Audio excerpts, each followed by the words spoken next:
আমি সবার কাছে অনুরোধ করতেছি, নওজোয়ান ছেলে তোমাদেরকেও বলা উচিত ভাইয়া, দিবানিশি আমরা বলতেছি, চেষ্টা করতেছি, আমরা ভাবাইতে চাচ্ছি, তোমাদের কাছে অনুরোধ।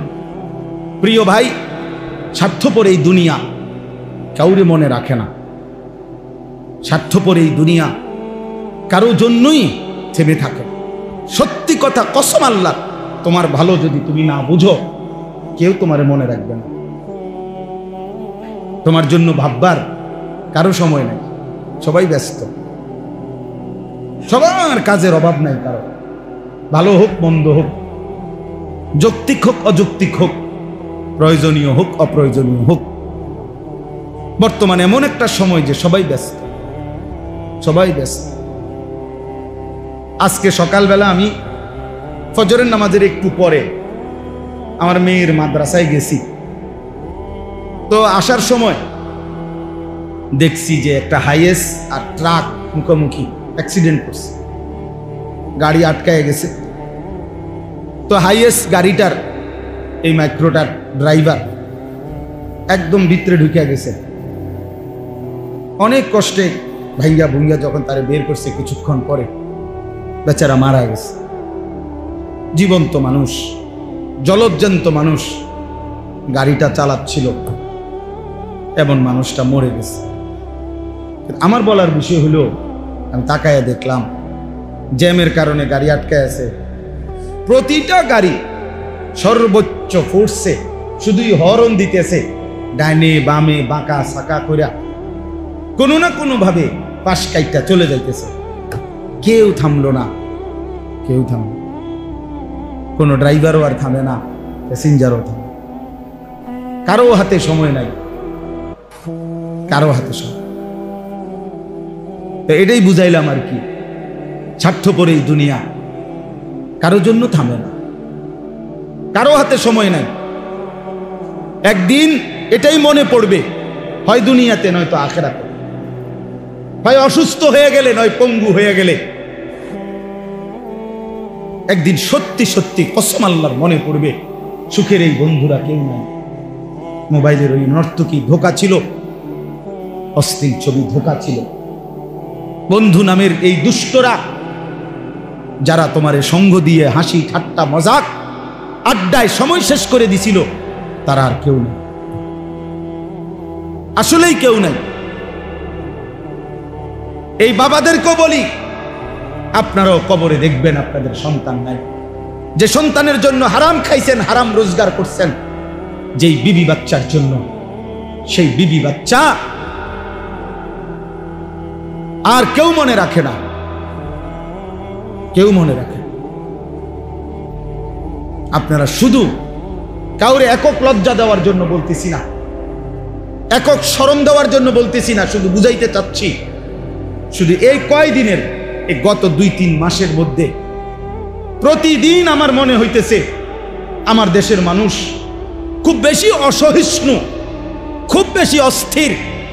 কেউ যেন কারো নিয়ন্ত্রণে নাই, প্রত্যেকেই হত্যা, খুন, ধর্ষণ, পরকীয়া মনে হয় যেন একেবারে খোলামেলা প্রকাশ্যে শুরু হয়েছে। পরকীয়া এই শব্দটা, অবৈধ সম্পর্ক, স্বামী থাকার পরেও মহিলার অবৈধ সম্পর্ক, স্ত্রী থাকার পরেও পুরুষের অবৈধ সম্পর্ক, আমার মনে হয় গত 10 বছরও এত বেশি আমি শুনি নাই এ কয়দিনে যা শুনতেছি। ঘটনাটা কি? অসভ্যতা এভাবে বেড়ে গেল কেন দোস্ত? নোংরামি এভাবে বেড়ে গেল কেন? প্রিয় ভাইয়া, এই কঠিন বাস্তবতা, এই নিদারুণ বাস্তবতার মুখোমুখি তোমরাও হইবা। কোন সমাজে যদি জেনা ব্যভিচার হয়, বেড়ে যায়, খোদার কসম, তো ওই সমাজের সকল পরিবারই অরক্ষিত হয়ে যায়। কারোই তখন ইজ্জতের নিরাপত্তা থাকে না, কারোই থাকে না, কারোই থাকে না। এই জন্য আমরা ভাবা উচিত, মানুষ, চলজ্জান্ত মানুষ পিটাইয়া মানুষকে দিনে দুপুরে মেরে ফেলতেছে। আফসোসের ব্যাপার। আইয়ামে জাহিলিয়াত, নিকৃষ্ট কাফের বেঈমান যখন ছিল, জাহিলি সমাজ ছিল, তখনও আমরা কোনোদিন কোনো কিতাবে জাহিলি যুগের এমন কোনো ঘটনা শুনি নাই যে দিনের আলোতে পাথর মাইরা এইভাবে একজন মানুষকে দিনে দুপুরে এইভাবে মেরে ফেলে। এত বড় নিকৃষ্ট জানোয়ার পৃথিবীর ইতিহাসে আর কখনো হয় নাই। এত বড় জানোয়ার, এত বড় কুত্তা পৃথিবীতে আর কোনোদিন জন্ম নেয়। মানবতা কোথায় নেমে গেছে? হায় রে দল, হায় রে ক্ষমতা, হায় টাকা, হায় চাঁদা। ঢাকা এত দরকার হয়ে গেল।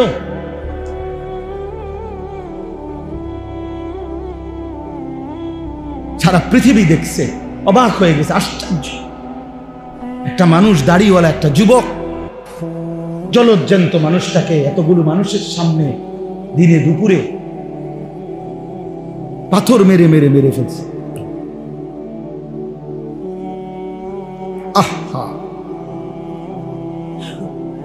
তাইলে ভাইয়া দল বিষয় না, এখানে মনুষ্যত্ব কোথায় গেল? ইনসান গেল, মানবতা কোথায় হারিয়ে গেল? আজ সে আহত, আজ সে নিহত, আর তুমি সবসময় থাকবে অক্ষত। এর কি নিশ্চয়তা? আজ তার বোন দর্শিত, তার স্ত্রী পরকীয়া আসক্ত, আমার ঘর তোমার ঘর সবসময় থাকবে পবিত্র, সুরক্ষিত। তার কি নিশ্চয়তা? তার কি নিশ্চয়তা? দোস্ত আমার, বন্ধু আমার, বাবা আমার, প্রিয় সাথী আমার, নওজোয়ান, সবাই মিলে ভাবো, আগামী পৃথিবী তোমরা বাঁচতে হবে, এই সমাজ নিয়েই তোমরা চলতে হবে। আরে তুমি থাকতে তো হইব, এই সমাজে বাঁচতে তো হইব। তুমি তো সম্পূর্ণ নিজেকে আলাদা করলে জীবন চলবে না। সমাজবদ্ধ মানুষ না থাকলে মানুষের জীবন চলবে না, কারণ একা মানুষ সব কাজ সমাধা করতে পারে না। আমি চলতে হইলে আমার ড্রাইভার লাগবেই, জীবন চলার পথে আমার দোকানদার লাগবেই, কাস্টমার লাগবেই, প্যাসেঞ্জার লাগবেই। সমাজের মানুষ যদি কেউ উপার্জন না করে, কেউ কৃষি না করে, বিভিন্ন রকমের কাজে যদি বিভিন্ন জন জুড়ে না থাকে, একটা সমাজ অচল হয়ে যাবে। তাইলে এই সমাজ আমরা বাঁচতে হবে, এখানে আমরা বড় হইতে হবে, এখানে আমাদের সন্তানরা বড় হবে, এখানে তোমরাও আগামী দিনে যে কয়জন ছেলে বসছো, বাবা তোমাদের কাছে অনুরোধ করি, প্রিয় ভাই, তুমি একা হইলেও ভাইব্য আমার এই কথাটা, তুমি তো এই সমাজ থেকে আলাদা না। তাইলে এই সমাজের চারদিকে যদি ছেলে পেলে, নারী পুরুষ, যুবক যুবতী, সবাই যদি এরকম অসভ্যপনা, বেহায়াপনা, অস্থির হয়ে আর তোমরা মজা পাও, সবাই যদি যার যার জায়গায় খুশি হও যে মা সবাই মিলে দেখতেছ একে অপরের চেহারা, নামাজ নাই, সেজদা নাই, আল্লাহ নাই, খুদা নাই, পর্দা নাই, পুশিদা নাই, তো প্রিয় ভাই আগামী পৃথিবীতে তোমরা চলবা কেমনে? তোমরা বাঁচবা কেমনে? কেমনে বললে বুঝবে? কি ভাষায় বললে বুঝবে? কি ভাষা? এখানে যারা বাবা, তাদের সন্তানে 9 বছরের বাচ্চার যদি নিরাপত্তা না থাকে, আমার সমাজ কোথায়? বলে 9 বছরের বাচ্চার যদি নিরাপত্তা না থাকে, তাকে যদি এত বড় জুলুমের শিকার হইতে হয়, আমার সমাজ কোথায় নেমে গেছে? বলে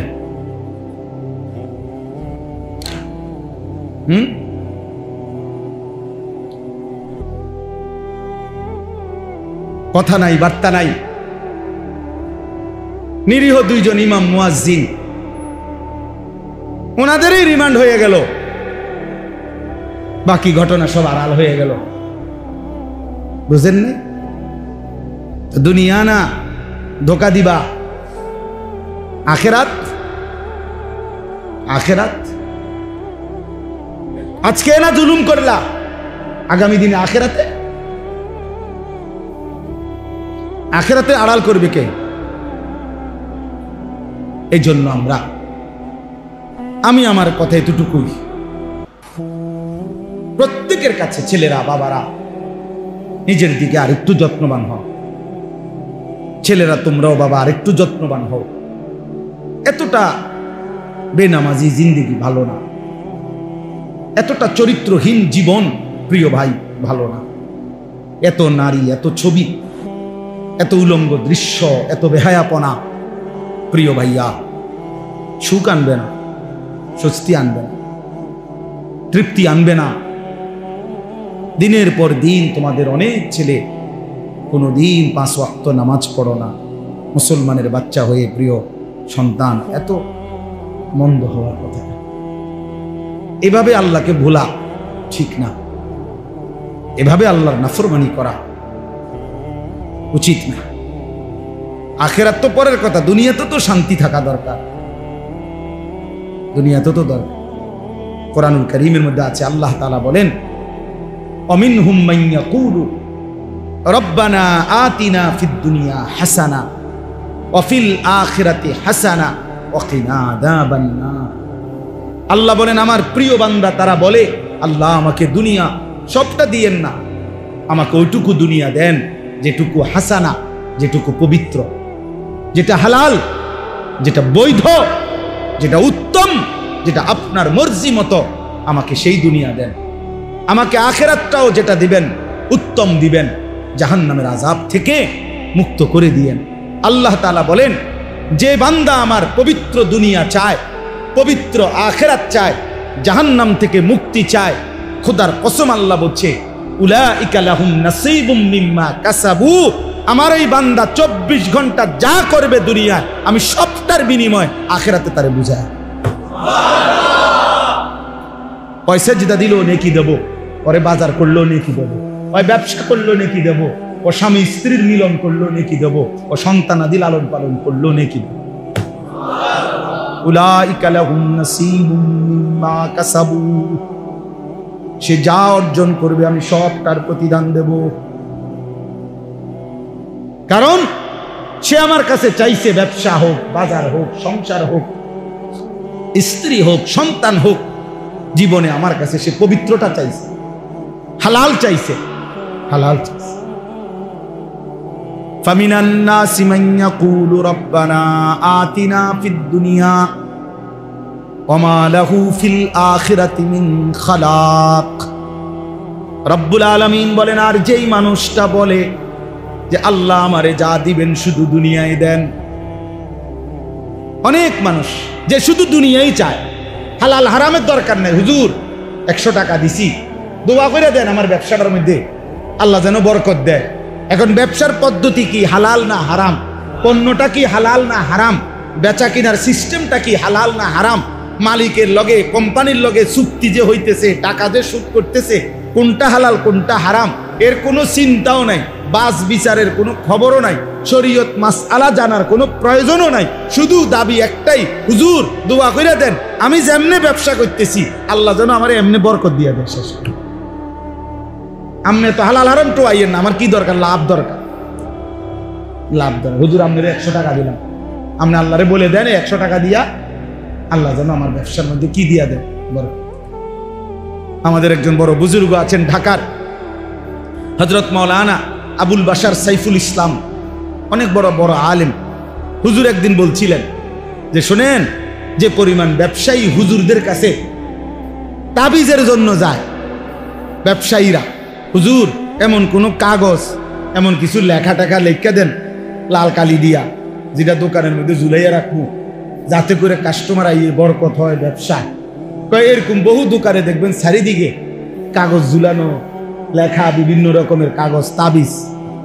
তাবিজের জন্য, ব্যবসার বরকতের জন্য যে পরিমাণ হুজুরের কাছে গেছে, আলেমের কাছে, তার 100 ভাগের 1000 ভাগের 1 ভাগও একটা শরীয়তের মাসআলা যে এটা হালাল না হারাম, এই পদ্ধতিটা আমার এটা জানার জন্য 1000 ভাগের 1 ভাগও যায়। বুঝেন নাই কথা? কোম্পানি বলে দিছে টার্গেট পুরা করতে পারলে 3 দিনের কক্সবাজার ট্যুর, বাহ, টার্গেট ফিল আপ করে দিছে, কক্সবাজার। আমার একদিন একজনের কিছু দোয়া করেন, দোয়া করতাম নতুন লাগে কক্সবাজার 3 দিনের জন্য কোম্পানির থেকে যাইতেছে। আমি এই বেড়া বেড়ি এক লগে নি কহ হুজুর এক লগে, আমি তো কিতে দোয়া করতাম, আমরা যাতে ভালো করে নাচতেন পারেন নাকি, কি দোয়াটা কি করতাম, তোর কক্সবাজারের উপরে কি গজব করতো আর তোর মাথা ফাঁকা করতো, কি দোয়া করতো আপনি বলেন না, তার লাগে কি দোয়া করতো, এতে কক্সবাজার যায় দোয়া করতো, বুঝলেন না? মানে হালাল না হারাম এত কিছুর দরকার নেই, দোয়া করে দেন, আমার দুনিয়া দরকার, আমার দুনিয়া দরকার। রব্বানা আতিনা ফিদ দুনিয়া, আল্লাহ দুনিয়াই দেন শুধু, আর কিছু লাগবে না। ওমা লাহু ফিল আখিরাতি মিন খালাক।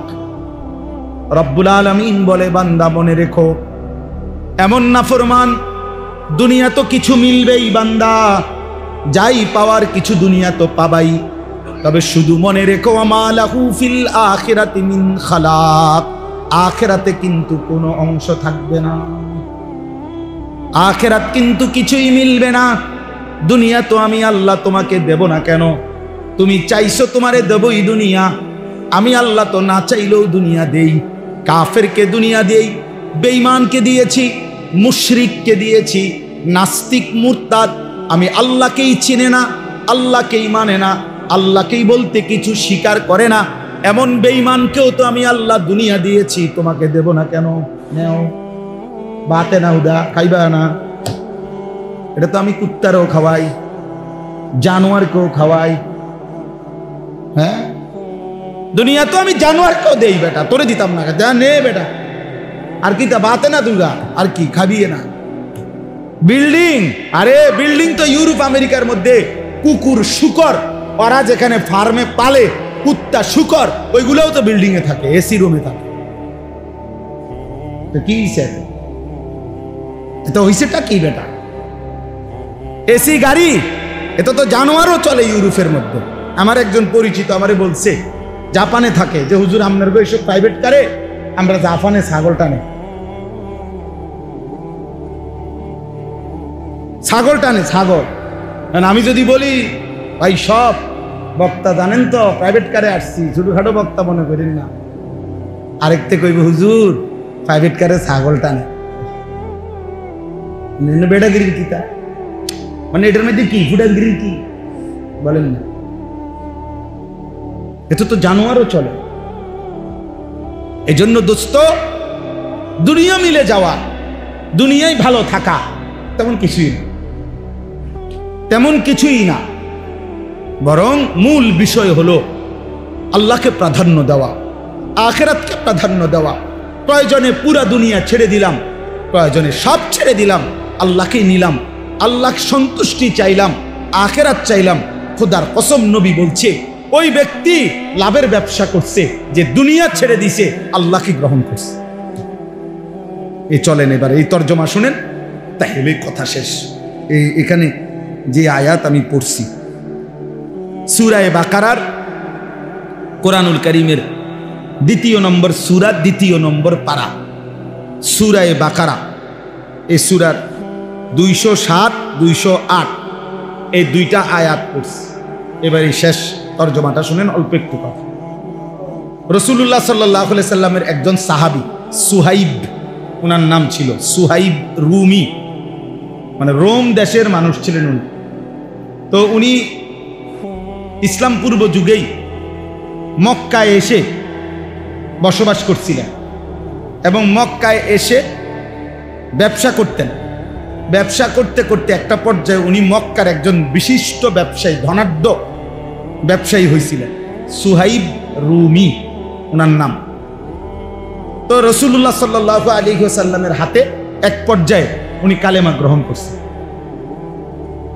নবীজি সাল্লাল্লাহু আলাইহি সাল্লাম যখন মক্কা থেকে হিজরত করে মদিনায় গেছেন, তা আরো অন্যান্য সাহাবীরাও ধীরে ধীরে আগে পিছে, কেউ আগে কেউ পরে, ওনারাও ধীরে ধীরে মদিনায় হিজরত করে করে রাসূলুল্লাহ সাল্লাল্লাহু আলাইহি সাল্লামের কাছে চলে গেছেন। তো নবীজি সাল্লাল্লাহু আলাইহি সাল্লাম যাওয়ার পরে কিছুদিন পরে যারা গেছে নবীজির কাছে মদিনায় মক্কা ছেড়ে, এর মধ্যে উনি একজন, এই সুহাইব রুমি, অর্থাৎ উনিও হিজরত করে মদিনায় গেছেন নবীজির হিজরতের পরে, মানে নবীজি তখন চলে গেছে মদিনায়, এর পরে গেছে। তো যেদিন উনি মক্কা থেকে হিজরত করে গোপনে মদিনার উদ্দেশ্যে রওনা দিছে, ওই দিন কিছু দূর যাওয়ার পরে মক্কার কুরাইশরা খবর পাইয়া ওনারে ঘেরাও দিয়া ধরে ফেলছে, আটকাইয়া ফেলছে আর কি, যাইতে দিবে না মদিনায়। তখন তাফসীরের মধ্যে আছে, আমি এই আয়াতের জন্য কইতেছি আর কি কথা। তো তাফসীরের মধ্যে আছে এই সাহাবী উনি একজন তীরন্দাজ সাহাবী ছিলেন, মানে সাহাবীদের মধ্যে সবচেয়ে বেশি তীর ছুটতে পারতেন, কাফেরদের তীরন্দাজ উনি একজন পারদর্শী ছিলেন। তো ওনার কাঁধের মধ্যে যেই ধনুক তীর ছিল, উনি কাফের কুরাইশদেরকে দেখাইয়া বলছে, দেখো তোমরা সবাই জানো আমি মক্কার সেরা তীরন্দাজদের একজন, কাজেই ইচ্ছা করলেই তোমরা আমার কাছে এখন আসতে পারবা না। আমি যতক্ষণ পর্যন্ত আমার কাছে তীর আছে অতক্ষণ আমি একজন একজন করে গাইতালাম, হ্যাঁ, কাজে আমার কাছে আসতে পারতাম না। এরপরে যদি আমার তীর শেষ হয়ে যায়, এরপরে আমার কোমরে তরবারি আছে, এই দেখো আমি তরবারি চালনা তো অভিজ্ঞ, তোমরা জানো। এরপরে আমি তরবারি দিয়ে তোমাদের সাথে যুদ্ধ করব, সেখানেও তোমাদের বহু লোক হতাহত হবে, হ্যাঁ। এরপরে যদি তোমরা আমারে ধরতে পারো, কাজেই এত অল্পতেই আমারে তোমরা ধরতে পারবা না, আটকাইতে পারতা না, তোমাদের অনেক ক্ষতি হবে। কিন্তু এই কথাটা শুনে, কিন্তু আমি তোমাদের কাছে একটা প্রস্তাব দিচ্ছি, আমি জানি তোমরা আমারে কেন আটকাইছো, অন্য অনেকেই চলে গেছে তারে আটকাও নাই, আমারে আটকাইছো তোমরা, আমি জানি, কারণ তোমরা জানো যে আমি মক্কার ধনাঢ্য ব্যক্তিদের একজন, আমার কাছে অনেক সম্পদ আছে, স্বর্ণ রৌপ্য আছে, এটা তোমরা জানো, আমি জানি, এই জন্য তোমরা আমারে আটকাইছো। আমি জানি তোমাদের মূল লোভ সম্পদের প্রতি, অতএব আমার যত সম্পত্তি আছে যেখানে যেখানে আমি রেখে আসছিলাম, এখন আমি সব বলে দিচ্ছি, তোমরা সব কিছু নিয়ে নাও, বিনিময়ে শুধু আমারে একা আমার আকা, আমি যার জন্য যাচ্ছি, আমার সেই প্রিয় বন্ধু আমার রাসূলের কাছে যাইতে না, আমারে বাধা দিও, আমারে আমার কাছে, আমার নবীর কাছে আমারে যাইতে, আমি কিচ্ছু নেব না, সব দিয়ে দিলাম, সব জানাই দেব তোমাকে, তোমরা আমারে ছেড়ে দাও। স্বাভাবিকভাবে আমারে ধরতে পারতা না, তোমরা হতাহত হইবা, এটাও করো না, আর সম্পদও আমি নেব না। তাফসীরের মধ্যে আছে মক্কার কুরাইশরা বলছে, তুমি এই ঘোড়া যেটা নিয়ে রওনা দিছো এটাও দিয়া লাইতে হবে, শুধু গায়ের পোশাক ছাড়া আর কিছু নিতে পারবা না। উনি বলছে ঠিক আছে, আমি শুধু আমার গায়ের পোশাক নিয়ে রওনা দিলাম, আর সব সম্পত্তির কথা একবারে দাগে দাগে বলে দিলাম, তোমরা সব নিয়ে নাও, আমি আমার এই এক কাপড়েই আমার রাসূলের কাছে আমি যাইতে চাই, তবু আমারে বাধা দিও। মক্কার বেঈমান কুরাইশরা সমস্ত সম্পত্তি নিয়ে উনারে ছেড়ে দিছে, উনি একা এক কাপড়ে এই লম্বা পথ, দীর্ঘ পথ সফর করে আল্লাহ নবী সাল্লাল্লাহু আলাইহি ওয়াসাল্লামের কাছে মদিনায় পৌঁছা নবীজি সাল্লাল্লাহু আলাইহি সাল্লামের দরবারে বসে এই পুরা ঘটনা শুনাইছে। ইয়া রাসূলুল্লাহ, আমি কেমনে আসছি শুনেন, আমারে তারা বাধা দিছিল, আমি তাদেরকে এই বলে আমার সারা জীবনের অর্জিত সমস্ত স্বর্ণ রৌপ্য গহনা সম্পদ সব দিয়া, এমনকি বাহনের ঘোড়াটা পর্যন্ত দিয়ে এই এক কাপড়ে, ইয়া রাসূলুল্লাহ আমি আপনার কাছে এসেছি। খোদার কসম, তাফসীরে আছে আল্লাহর নবী তখন চিৎকার দিয়ে আওয়াজ করে খুশিতে আল্লাহর নবী বলছে, রাবিহাল বাই, রাবিহাল বাই, সুহাইব তোমার ব্যবসা বড় লাভবান হয়েছে, তোমার ব্যবসা বড় লাভবান হয়েছে, তোমার ব্যবসা রাবিহা, লাভ হয়েছে, লাভ হয়েছে।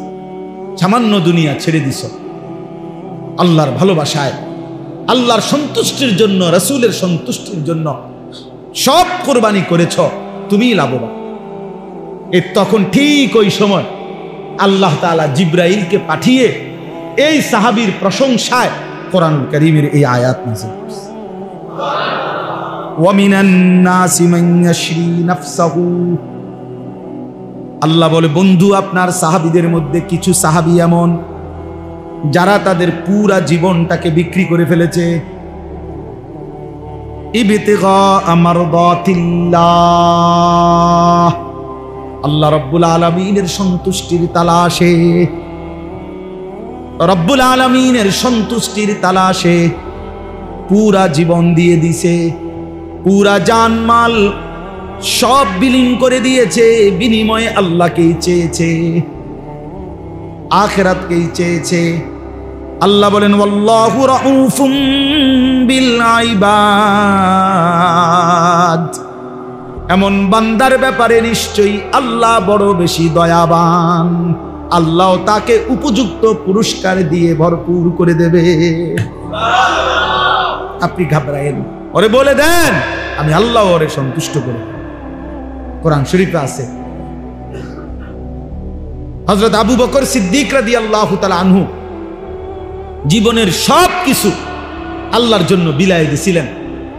তো নবীজিকে আল্লাহ তাআলা কোরআনের আয়াত নাজিল করে নবীজিকে আল্লাহ শুনাইছিলেন।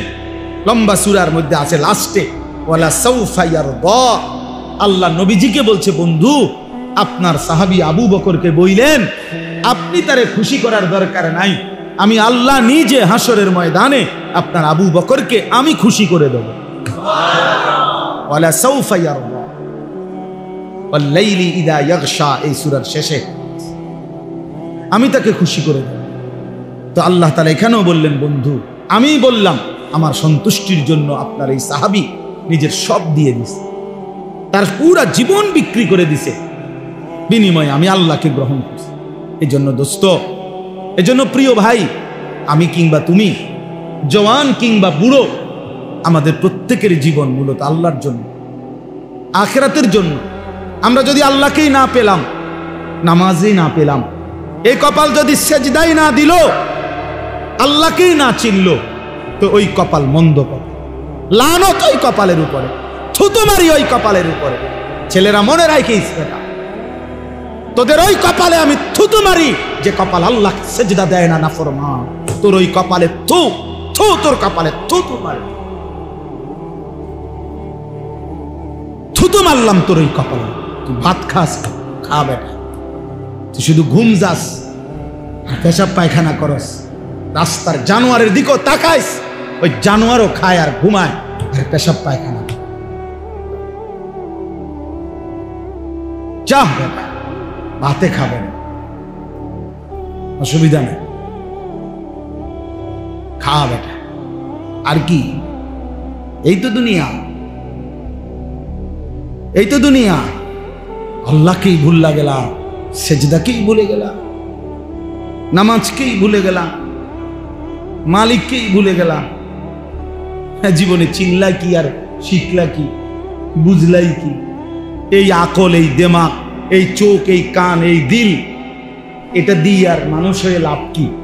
যে দিল আল্লাহ চেনে না, যে কান আল্লাহর কথা শুনে না, যে কপাল আল্লাহকে সেজদা দেয় না, যে চোখ আল্লাহর কুদরত দেখে না, খোদার কসম এই কোরআন আল্লাহ তাকে বলছে উলাইকা কাল আনআম, ওইটা জানোয়ার, জানোয়ার, জানোয়ার, জানোয়ার, জানোয়ার। আল্লাহ বলে যদি কোনো কথা কয় তো তারে কবি বালহুম আদাল, না না তুই জানোয়ারের চাইতে নিকৃষ্ট। যদি গাঁড় ফাঁক দেয় তো কবি হয় তুই জানোয়ার, তুই খারাপ। কোরআন শরীফ দেখো, আল্লাহ বলছে লাহুম কুলুবুল লা ইয়াফকাহুন, দিল আছে বোঝে না, চোখ আছে দেখে না, কান আছে শোনে না, সে জানোয়ার। আল্লাহ বুঝদান করে। একটা ছেলেই বদলায়, একজন, তাইলেও আমাদের কষ্ট সার্থক ইনশাআল্লাহ। একজনই বদলায়। বড় মজমা দিয়া করবা কি? বৃষ্টি না হইলে আরো বড় মাহফিল হইতো, আরো বড় মাহফিল হইলে আরো বেশি বুট বেচা হইতো, হ্যাঁ আরো চটপটি বালা বেচা হইতো। আরো বড় মাহফিল হইলে খেলনা, বাঁশি, প্যাঁপু, এগুলো আরো বেশি বেচা কেনা হইতো। এই তো মানে আরো বড় মাহফিল দিয়ে কি হবে? হ্যাঁ, 50,000 লোক দিয়ে কি হবে? হেদায়েতের জন্য 50,000 কিংবা 5 জন, এটা কোনো কথা না। আসমানওয়ালা গ্রহণ করলে সামান্য বালুও দামি, আসমানওয়ালা গ্রহণ না করলে পাহাড়ও ভেঙে ভেঙে বালু হয়ে যায়। আল্লাহ আমাদেরকে বুঝতাম। অতএব সর্বশেষ কথা হলো, আল্লাহ বলেন ইয়া আইয়ুহাল্লাযীনা আমানু দুখুলু ফিস-সিলমি কাফা। হে মুমিন, হে ঈমানদার, আমি আল্লাহ তোমাকে বলছি আমার ঈমানদার বান্দা পুরাপুরি ইসলামের মধ্যেই ঢোকো। শান্তি, কামিয়াবি, ইজ্জত, মর্যাদা, সম্মান ইসলামের মধ্যে, আল্লাহকে মানার মধ্যে। আমরা কিতাবে পড়ছি হযরত ওমর রাদিয়াল্লাহু তাআলা আনহু এরকম মসজিদের মিম্বরে বসে, ওমর যখন অর্ধ পৃথিবীর বাদশাহ খলিফা, তখন তিনি বলতেন সাহাবীদেরকে, যে সাহাবারাদেরকে, ভাইয়ারা, যে বন্ধুরা শোনো, আমি সেই ওমর ইসলাম পূর্ব যুগে যে একজন মহিলার বকরি চড়াইতাম ভাড়ায়, পারিশ্রমিকে একটা মহিলার ছাগল বকরি চড়াইতাম। আমি এত বোকা ছিলাম যে কোনোদিন ওই মহিলার বকরিগুলা সন্ধ্যাবেলায় গুইন্না, যতটা সকালে নিছিলাম অতটা বিকালে আইসা গুইন্না বুঝাইয়া দিতে পারতাম না। আমি 4-5টা বকরি ডেলি হারাই লেতাম। কয়টা ছাগল গুইন্না ঠিক করে কয়টা নিছিলাম, কয়টা ফিরে এনে, এটা আমি পারতাম না। আমি এত বোকা ছিলাম, ছাগলটা গুইন্না রাখতে পারতাম না। আমি সেই ওমর, ইসলাম আমাকে এতটা ইজ্জত দিছে, আজ আমি আধা জাহানের বাদশাহী করি। যে কয়টা ছাগল ঠিক রাখতে পারতাম না, সে আজকে অর্ধ পৃথিবী বাদশাহী। তিনি বলছেন ইসলাম আমাকে দামি বানাইছে, রাসূলের অনুসরণ আমাকে দামি বানাইছে, নয়তো আমি সেই মক্কার মহিলার বকরি চড়ানো রাখালি থাকতাম, অখ্যাতই থাকতাম। আজ ইসলাম আমাকে দামি বানাইছে, আল্লাহর দ্বীন আমাকে দামি বানাইছে। এজন্য আল্লাহ বলছে পুরা ইসলামের হোক, আল্লাহকে দ্বীন মানো। এজন্য ছেলেরা নামাজ পড়ো, ছেলেরা আখলাক সুন্দর করো, বাবারা হালাল উপার্জন করেন, হারাম রোজগার করেন। বুড়া মিয়ারা শেষ বয়সটা বিড়ি, সিগারেট, সাদওয়ানের গপ আর বন্স বিড়িতে শেষ করেন না, আল্লাহর জিকিরে শেষ করেন, আল্লাহকে ডেকে শেষ করেন হায়াত। ওয়ালা তাত্তাবিউ খুতুওয়াতিশ শাইতান। আল্লাহ তাআলা বলেন কোনোভাবেই শয়তানের পথ, শয়তানের কদম অনুসরণ করো না। প্রতিটা গুনাহই শয়তানের পথ, সেখানে যেও না। ইন্নাহু লাকুম আদুউম মুবিন। নিশ্চয়ই শয়তান তোমাদের প্রকাশ্য শত্রু। অর্থাৎ শয়তানকে যদিও দেখা যায় না, প্রত্যেকটা গুনাহই শয়তান, প্রত্যেকটা নাফরমানি, প্রত্যেকটা মন্দ চিন্তা, এটাই শয়তান। কাজে এটা স্পষ্ট, শয়তান কোনটা, যেটা গুনাহ এটাই শয়তান, যেটা গুনাহ এটাই কি শয়তান। এই জন্য আল্লাহ বলছে নিশ্চয়ই শয়তান প্রকাশ্য শত্রু। মানে যদিও শয়তান আমাদের কাছে মনে হয় সে তো দেখি না আমি, না না, প্রতিটা গুনাহই এটা কি শয়তান, এটা তো প্রকাশ্যই। এই জন্য ভিন নারীর হাসি, এটা প্রকাশ্য দেখা যায়, এইটাই শয়তান। হারাম ছবি, এটাই শয়তান। তোমার অসৎ বন্ধু যে তোমারে নারী ছবি, অশ্লীল দৃশ্য দেখায়, আল্লাহর কথা ভুলায় দেয়, ওইটা বন্ধু না, এটাই শয়তান, এটাই শয়তান। এর উপরেই শয়তান সওয়ার হয়েছে। মানুষ যেরকম যারা জিনের সালাম দেয়, তারা কোনো মানুষের উপরে জিন আনে। অনেক জিন সালাম দেয় না, অনেকে আলগা জিন আইয়ে না, জিন কোনো একটা কিসের উপরে আসে, মানুষের উপরে আসে। তাদের এরকম কোন মানুষের উপরে তারা কি আনে, কথা বলে মনে হয় যেন হেইতে, আসলে না, জিনে কথা, জিনে কথা বলে। এই জন্য আল্লাহ তাআলা বলছে নিশ্চয় শয়তান প্রকাশ্য শত্রু। আল্লাহ আমাদের সবাইকে শয়তানের কুমন্ত্রণা থেকে হেফাজত করে। আমরা ইনশাআল্লাহ এই রাত গভীরে চলো বাবা ভাই সবাই আমরা নিয়ত করি যে নিজের ভালো, নিজের কল্যাণ, নিজের আখিরাত ফিকির করব। মানুষ চলচ্চন্ত, মানুষ পিটাইয়া মানুষকে দিনে দুপুরে মেরে ফেলতেছে, আফসোসের ব্যাপার। আইয়ামে জাহিলিয়াত নিকৃষ্ট কাফের বেঈমান যখন ছিল, জাহিলি সমাজ ছিল, তখনও আমরা কোনোদিন কোনো কিতাবে জাহিলি যুগের এমন কোনো ঘটনা শুনি নাই যে দিনের আলোতে পাথর মাইরা এইভাবে একজন মানুষকে দিনে দুপুরে এইভাবে মেরে ফেলে। এত বড় নিকৃষ্ট জানোয়ার পৃথিবীর ইতিহাসে আর কখনো হয় নাই। এত বড় জানোয়ার, এত বড় কুত্তা পৃথিবীতে আর কোনোদিন জন্ম নেয়। মানবতা কোথায় নেমে গেছে? হায় রে দল, হায় রে ক্ষমতা, হায় টাকা, হায় চাঁদা। ঢাকা এত দরকার হয়ে গেল।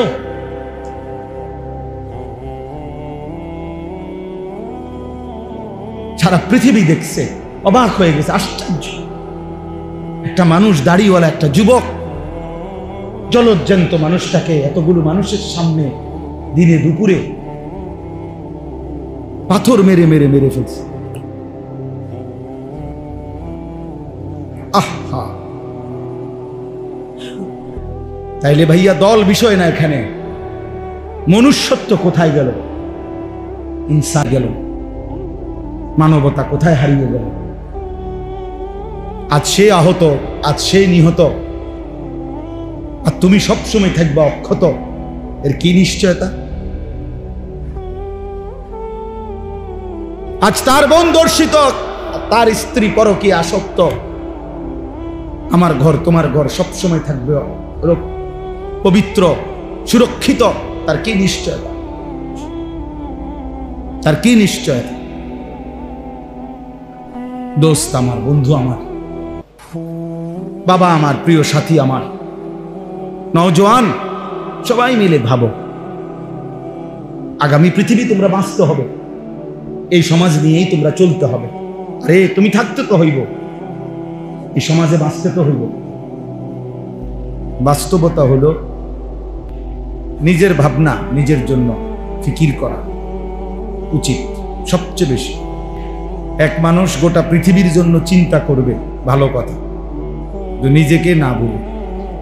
নিজেকে ভুলে যাওয়ার কোনো সুযোগ নেই। আমাদের সমাজে আমরা অনেক আছি এমন, যারা মানুষের কল্যাণে অনেক কাজ করে কিন্তু নিজেকে ভুলে থাকে। মনে করেন উনি বড় মাতব্বর, সর্দার, একেবারে না হয়তো 6 ঘন্টা লাগায়া 8 ঘন্টা লাগায়া মেল দরবার করে সমাধা করে দিছে যে এই এক বিগত জায়গা রাস্তা বাইর করে দিছে। ভালো কথা, একটা ভালো কাজ। এই বাড়িওয়ালাদের একটা রাস্তার ব্যবস্থা হয়েছে, কিন্তু নিজের আসর, মাগরিব, এশা 3 ওয়াক্ত নামাজ 1 ওয়াক্ত পড়ে। এখন দেখতে তো মনে হইল ঠিক আছে, এটা ভালো কাজ, ওই মীমাংসা করে দিল, কিন্তু নামাজ, নিজের এই নামাজ, তাহলে এইটা বাদ দেওয়া, এটার কি যুক্তিকর, কি কারণ? মানুষের কল্যাণ করতে গিয়ে নিজের আমল বাদ দেওয়ার অধিকার, অনুমতি কে দিল? এরকম অনেক অনেক যুবক ছেলে আছো তোমরা, দেখা গেছে এমনিতে যদি কল্যাণমূলক অনেক কাজ করতে বলা হয়, অনেক ছেলে পাওয়া যায়। মনে করেন এখানে বন্যার্ত মানুষ, ওদেরকে আমরা ত্রাণ দেব, সহযোগিতা করব, অনেক ছেলে পাওয়া যায়। খুব কষ্ট করছে মাশাআল্লাহ, একবারে হাঁটু পানিতে ডুবা, মানুষের কল্যাণে মানুষকে চাল ডাল বিভিন্ন জিনিস দিছে। কিন্তু নিজের বিষয়ে দেখবেন যে ফজর, জোহর, আসর, মাগরিব, ইশা 1 ওয়াক্ত নামাজও পড়ে। তাহলে এটা কি কি কারণ? এর যুক্তিকতাটা কি? এর পিছনে যুক্তিটা কি? যে আমি আমার নিজের ঈমান, নামাজ ভুলে গিয়ে, ছেড়ে দিয়ে এই মানুষের কল্যাণ, এই নামাজ ছেড়ে দেওয়ার যুক্তি, এর পিছনে কারণ। অনেক উপার্জনকারী মানুষ যারা কামাই রোজগারি করে, সংসারের অভিভাবক, বাবা, তো উনি দেখা গেছে রাত দিন মাথার ঘাম পায়ে ফেলে টাকা রোজগার করে, কষ্ট করে সন্তান, স্ত্রী, পরিজনের জন্য, ওদের মুখে একটু হাসি ফুটাবার জন্য। কিন্তু এত কষ্ট করে এই সংসারের জন্য, কিন্তু এর মধ্যে উপার্জনের মধ্যে হালাল হারাম, জায়েজ না জায়েজ, বৈধ অবৈধতার কোনো ধার ধারে না। এমনি তার মনে সান্ত্বনা যে সংসারের জন্যই সব করতেছি, সংসারের জন্য সুদ খাইতে আপনারে কে অনুমতি দিচ্ছে? সংসারের জন্য কিস্তি নিতে আপনারে অনুমতি দিছে কে? 12 লক্ষ টাকা সুদে কিস্তিতে নিয়া ছেলেকে বিদেশ পাঠাইতে আপনারে বলছে আল্লাহ? কথা বলেন না, রাসূলুল্লাহ সাল্লাল্লাহু আলাইহি সাল্লাম। তো এইটা আপনার উপরে, ছেলেকে সুদে কিস্তিতে টাকা নিয়ে বিদেশ পাঠানো বা রোজগারের ব্যবস্থা করে দেওয়া, এটা আপনার উপরে ফরজ, ওয়াজিব, সুন্নত, মুস্তাহাব, নফল। তো কি এটা তো কেউ বলে নাই, আপনি না রাষ্ট্র বলছে, না সমাজ বলছে, না আল্লাহ বলছে, না রাসূল বলছে। আপনি কেন করলেন? হালাল হারামের পার্থক্য কেন করলেন না? সত্যিকার অর্থে বললে যদিও মনে কষ্ট যাবে, কিন্তু বাস্তবতা হলো এই হারাম নিয়ে যেই মা বাপ, যেই বাবা, যেই অভিভাবক সন্তানের উপার্জনের ব্যবস্থা করে, এ মূলত সন্তানের প্রতি মায়া না, এ নিজে হচ্ছে দুনিয়া লুবি, এ নিজে সম্পদ লুবি।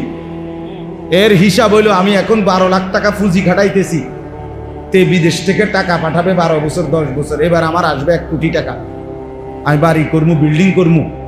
এই হলো মূল,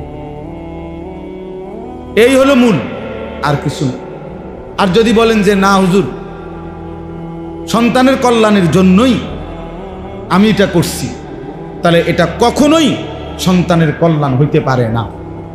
হারাম কখনো কল্যাণ না, নাজায়েজ কখনো কি হইতে পারে না, কল্যাণ হইতে পারে না। কোনো হারামের মধ্যে কোনো কল্যাণ নাই, আল্লাহর নিষিদ্ধ কোনো বস্তুর মধ্যে কোনো কল্যাণ, কোনো কল্যাণ নেই। আল্লাহ তাআলা যা নিষেধ করেছেন তা আল্লাহ তাআলা তার মধ্যে কোনো উপকারিতা আছে অথচ নিষেধ করছেন, এমনটা হতেই পারে না। ইন্নাল্লাহা লা ইয়াযলিমু মিসকালা যাররা, কোরআনুল কারীমের মধ্যে আছে। আল্লাহ তাআলা নিজে বলছেন যে নিশ্চয়ই আল্লাহ এক বিন্দু, এক জাররা জুলুম করেন না। তাহলে আল্লাহ তাআলা জুলুম করতে পারেন না, আল্লাহ তাআলা জুলুম করেন না। এই জন্য দোস্ত, মূল বিষয় হলো, আমি প্রথমেই কথাটা বলতে চাচ্ছিলাম যে আমরা প্রত্যেকে এই ইসলাহি মজলিস, এই ছোট মাহফিল, যে বড় মাহফিল, প্যান্ডেলে মাহফিল, সিজনের মাহফিল যেটা হয়, এটার একটা উদ্দেশ্য থাকে এক ধরনের, আর এই ছোট মাহফিলের একটা ভিন্ন উদ্দেশ্য আছে আমার। এই জন্য আমরা এই পুরা বৃষ্টির মধ্যেও প্রতিদিন মাহফিলে যাই। এই জন্য যাই যে কয়জন শ্রোতা এটা বড় বিষয় না। 10 জনের কাছেই বলি আর একজনের কাছেই বলি, এই ব্যক্তিগত নিজের সংশোধন, ইসলাহে নফস, আত্মসংশোধন, নিজের সংশোধন, এটা আমরা জরুরি মনে করি। এই জন্য ভাবি যে যতভাবে হোক, যতবারে হোক, ছোট আকারে বড় আকারে, চলতে ফিরতে, উঠতে বসতে, রাস্তায় হাটে ঘাটে, মাঠে বাজারে, জীবন চলার পথে একজন দায়ী যে মানুষের কল্যাণের ফিকির করে, তার উচিত মানুষকে আল্লাহর দিকে ডাক সারাক্ষণ, সারাক্ষণ। কবি আরশ পর, কবি ফরশ পর, কবি ইধার কবি উধার, কবি উনকে দর। অর্থাৎ কখনো এদিকে, কখনো সেদিকে, কখনো নিচে, কখনো উপরে, কখনো দাঁড়ে দাঁড়ে, দুয়ারে দুয়ারে আল্লাহর কথা বলা। আমাদের নবী সাল্লাল্লাহু আলাইহি সাল্লাম সম্ভাবনার সুযোগ সব কাজে লাগাইছেন। একেবারে ওকাজ, আরবের বাজারে, মেলাতে, মানুষ যখন মেলায় গেছে, নবীজি সাল্লাল্লাহু আলাইহি সাল্লাম সেখানেও কালেমার দাওয়াত দিয়েছেন, বাজারেও কালেমার দাওয়াত দিয়েছেন, বাজারেও দিয়েছেন, রাতে দিনে, সকালে দুপুরে, সর্বাবস্থায় আল্লাহর নবী সাল্লাল্লাহু আলাইহি ওয়াসাল্লাম কালেমার দাওয়াত দিয়েছেন। এরকম বৃষ্টি মুখর পরিবেশেও, আরবে বৃষ্টি কম হয়, যেমন আমরা 42 দিন হজ্জে ছিলাম, আমি এই মঙ্গলবার দিন আমি আসছি, 3-4 দিন হয় আসছি মাত্র। তো এই 42 দিনে কোনোদিন এক ফোঁটা বৃষ্টির ফোঁটা দেখিনি। বাংলাদেশে যখন এয়ারপোর্টে নামলাম, বিমান যখন ল্যান্ড করছে ঢাকা, তখনই দেখতেছি বৃষ্টি পড়তেছে। তাই আমি বললাম যে এই যে জাস্ট প্রথম বৃষ্টি দেখলাম আজকে এতদিন পর। তাহলে আরব দেশে বৃষ্টি কম হয়, বৃষ্টিতে আরব দেশে বৃষ্টি হইলে ওরা খুব খুশি হয়, আনন্দিত হয়। এই বৃষ্টি মুখর পরিবেশে যখন বৃষ্টি হয় রেয়ার, কম, তারিখে ইতিহাসের কিতাবে আছে আল্লাহ নবী সাল্লাল্লাহু আলাইহি ওয়াসাল্লাম ওই রকম বৃষ্টি মুখর পরিবেশেও আবু জাহেলের দুয়ারে গিয়ে কালেমার দাওয়াত দিছে, কালেমার দাওয়াত দিছে। এই জন্য ভাইয়া আল্লাহর কথা বলার প্রতিটা সম্ভাবনা, সুযোগ কাজে লাগানো। নবীজি সাল্লাল্লাহু আলাইহি ওয়াসাল্লাম মিনার তাবুতে তাবুতে হাজীদের কাছে কাছে গিয়ে কালেমার দাওয়াত দিছে, ইমানের দাওয়াত দিছে।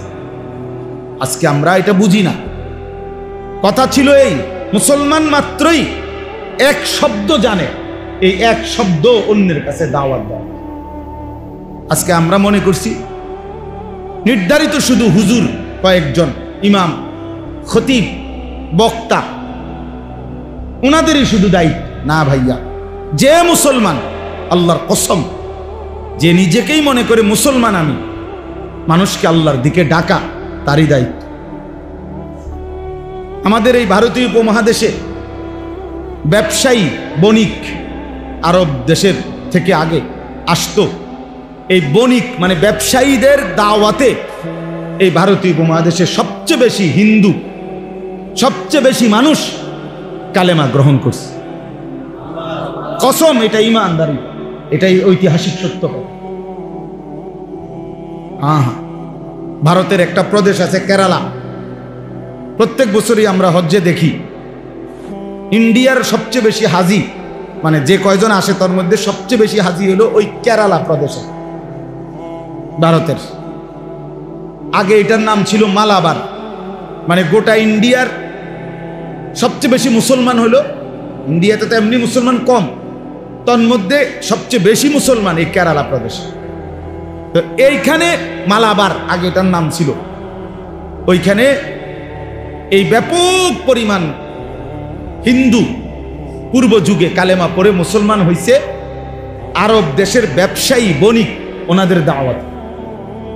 পূর্ব যুগ থেকে ব্যবসার একটা বড় কেন্দ্র ছিল এটা। এই যে সাইপ্রাস একটা দ্বীপ আছে, সাইপ্রাস, ওইখানে যে কয়জন মুসলমান, ঐতিহাসিক কথা হলো সেখানে মুসলিম ব্যবসায়ীদের মাধ্যমে সর্বপ্রথম কালেমার দাওয়াত হয়েছে। আজকের যে শ্রীলঙ্কা, এই শ্রীলঙ্কাতে যে কয়জন মুসলমান, সেখানে প্রথম কালেমার প্রচার প্রসার, ইসলামের দাওয়াত মুসলিম ব্যবসায়ীরা দিছে। তার মানে কি বুঝাইলাম? অর্থ হইল এক জামানা ছিল মুসলমান মাত্রই দায়ী, মানে আল্লাহর দিকে আহ্বানকারী, আল্লাহর দিকে আহ্বান। প্রত্যেকটা সাহাবায়ে কেরাম কালেমার দাওয়াত দিছে।